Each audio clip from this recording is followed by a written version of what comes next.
Hello man မင်္ဂလာပါခင်ဗျာအောင်စေဝါမိတ်ဆက်ကနေမှာပြန်လဲကြိုးစိုးလိုက်ကြရခင်ဗျာကျွန်တော်တို့ dosal form ပုံစံတွေကကျွန်တော်ပြောခဲ့ပြီးသားအများကြီးရှိတယ်ပေါ့နော်အဲ့ဒီကနေမှကျွန်တော် classification ပြန်ခွဲမယ်ဆိုလို့ရှိရင်ကျွန်တော်တို့လေးမျိုးပြန်ရှိမယ်ပေါ့solid semi solid liquid gas ပေါ့နော်solid ဆိုလို့ရှိရင်သူက tablet တို့ capsule တို့ဒါရတဲ့ unit solid state ပေါ့နော် but dosing form တွေမှာတော့ powder dusting powder တွေရှိမယ်ပေါ့နော်semi solid မှာတော့ကျွန်တော်တို့cream တွေရှိမယ်pasta တွေရှိမယ် gel တွေရှိမယ် suppository တွေရှိမယ်ပေါ့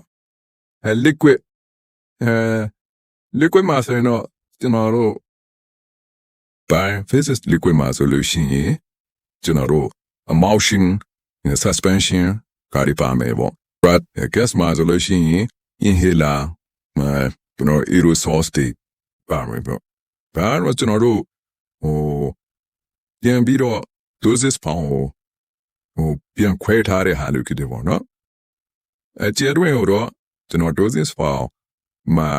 ကျေတွင်ပုံလေးတွေနဲ့ရှင်းပြထားတာလည်းရှိပါတယ်ကဲလို့မသိတာရှိလို့ရှိရင်လည်းကျွန်တော်တို့နောက်ထပ် video file တွေမှာကြည့်လို့ရပါတယ်ဟုတ်ကဲ့